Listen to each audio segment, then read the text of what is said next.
रात्रीची पार्टी, वाद आणि धारदार शस्त्राचे वार. नाशिक पुन्हा एकदा हादरले.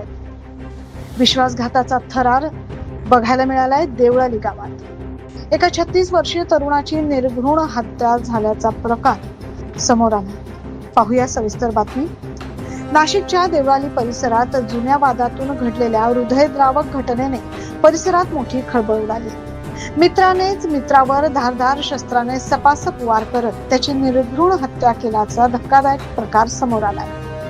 विशाल माळवे असं मृत व्यक्तीचं नाव आहे. विशाल हा देवळाली येथील सूर्यवंशी सोसायटीत राहत होता. या प्रकरणी पोलिसांनी त्याचा मित्र अमोल गायकवाड याला संशयित म्हणून ताब्यात घेतलंय. मिळालेल्या माहितीनुसार दोघेही मित्र रात्री उशिरापर्यंत एकत्र बसून पार्टी करत होते. त्याच वेळी जुन्या वादावरून दोघांमध्ये शाब्दिक चकमक झाली.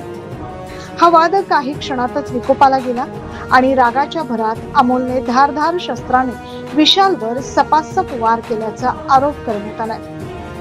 गंभीर जखमी झालेला विशाल रक्ताच्या थारोळ्यात पडल्याने त्याचा उपचारापूर्वीच मृत्यू झाला. घटनेची माहिती मिळताच उपनगर पोलिसांचे पथक घटनास्थळी दाखल झाले. पंचनामा करून मृतदेह शवविच्छेदनासाठी पाठवण्यात आलाय.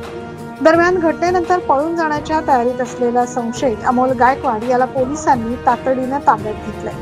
त्याच्या विरोधात गुन्हा दाखल करण्याची प्रक्रिया सुरू आहे. मात्र या घटनेमुळे देवळाली परिसरात भीतीचं वातावरण निर्माण झालंय. नेमकं हत्येमागील कारण काय याचा सखोल तपास उपनगर पोलीस करतात. 9 न्यूज महाराष्ट्रासाठी प्रतिनिधी प्रवीण कुलठे, नाशिक रोड.